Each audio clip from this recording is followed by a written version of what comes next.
let's move over to the NFC West, our last division. We have the Arizona Cardinals with an A minus. So I think after picks, I mean, if you look at their whole class, it's just all good players. Like, all good value, I should say. I find a player to me, Dobbs, that you don't think was a good pick at their No, position. that's exactly what I was thinking when I was looking over their class. Like just good value, needs they needed to fill desperately. They got some of my favorite guys in the entire class, actually multiple of them. Like the Cardinals absolutely smashed this class. I'm very surprised at how high Max Melton went personally. I like Max a lot, though. No, and Darius, but I love again, like I love both of them. So I'm very happy that they went as early as they went. I do too. Tip Ryman was an interesting pick to me to pair with Trey McBride. And I think Benson to pair with um, James Conner is going to be really, really nice for them. And, Conner's getting older. They need a succession plan. I was gonna say Trey's gonna be coming to take that starting job, I think, sooner than later. And that's no slight to James Conner. He had a fantastic year last year. Yeah, he's just getting older. There's tread on the tires. Trey Benson's gonna be coming for that spot sooner than later. I am interested to see why I want to know why they had Isaiah Adams so high on their draft board. I think he's a good player, but to take him into third to me is a little bit early. And they also went Christian Jones. So I want to know what their plan is for their O-line post Jonah Williams. Maybe they're hoping one of these guys can take his place. No, yeah, I would say Isaiah Adams definitely went a little bit higher. I'm not a little bit. I think certainly like fairly amount higher than a lot of people expected. But it's kind of the theme of the Cardinals class. And credit where it's due, Yeah, they got their true. guys. They got their guys, and if this is who they feel good about, even with like Tip Ryman and stuff, there was a lot of guys you'd say maybe that they took a lot earlier than the consensus was. But if they're your guys, they're your guys, and you got to feel happy about it if you're a Cardinals fan, because one thing is for sure, they had a vision. You know what I mean? Well, yeah, they didn't get too cute with the draft capital and just took the best player in the draft, potentially Marvin Harrison Jr. That sets the floor for your draft class very, very high. No, absolutely, it does. Moving to the Los Angeles Rams, we have an A minus. Jared Verse, Braden Fisk, Blake Corum, Cam Kitchens, Tyler Davis, Bo Limmer. They had such a great class. I love Cam Kitchens to the Rams. I think that is such a good fit. Such a good fit. No, the Rams for the picks that they had, and they for the first time in a while actually had a lot of picks.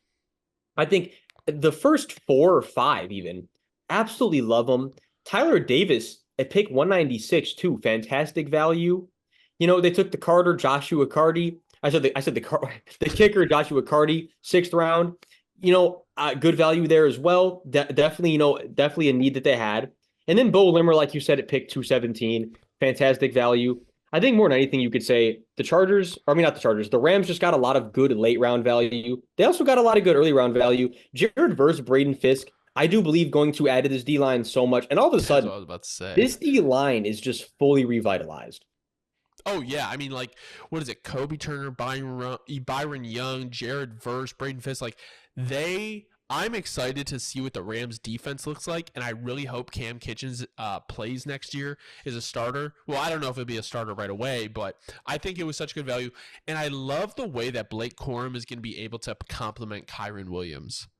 No, absolutely. I was going to say, we got to look something up real quick, too. Now that I'm actually just curious, do you think that the Rams are going to be playing Kitchens at linebacker, or are they going to be playing him at safety? Because they sure as hell as we know need a linebacker. I Hmm. do wonder where they're going to be playing him at. I just love Kitchens as like that center fielder role. That's Yeah, why I so would as of hate right it. now, though, he's free safety two on the depth chart. Okay. Overall, I'm the Rams are to me one of the most intriguing teams for next year to watch. Oh no, for sure. Like I said, as long as staff is still there and healthy, they're always going to be a threat for the bowl after what they proved to us that they already were a team that can go win the bowl. I'm not going to ever count them out as long as McVay and Stafford is there. Got to count them in. Moving to the San Francisco 49ers, we had them at an A minus. Slick Rick in the first round, Yes. Renardo Green, Dominic Pooney, Malik Mustafa, Isaac Guerrero, Jacob Cowing. I honestly really like their draft class.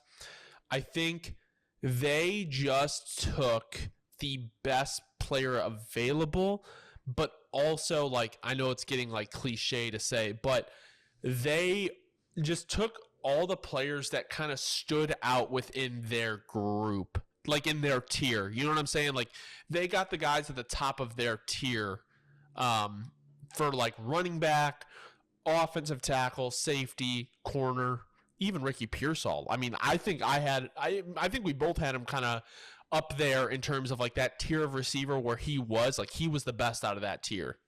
No, I'll say Ricky Pearsall, especially because if assuming that Debo or Ayuk is going to be traded over the next couple months, which is very likely, Ricky Pearsall all of a sudden, man, can be a 900 to 1,000+ yard receiver as a rookie, which I never expected. I didn't think he was going to fall into a situation as nice as going to the Niners. I really didn't. Truly mind blowing. I love seeing him go in the first round, though, even though it is to the Niners. I'm very happy for him, and I'm happy, like we were saying on draft night. It confirmed what we already knew about Slick Rick. Renardo Green at pick 64, just like I said about Jerry and Jones.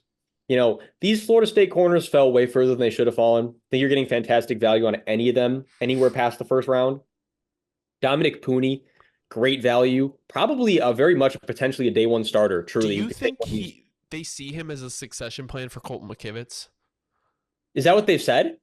I'm trying to think. Like, I don't think they like Colton McKivitz. I think they only re-signed him for 1 year because they didn't want to be screwed.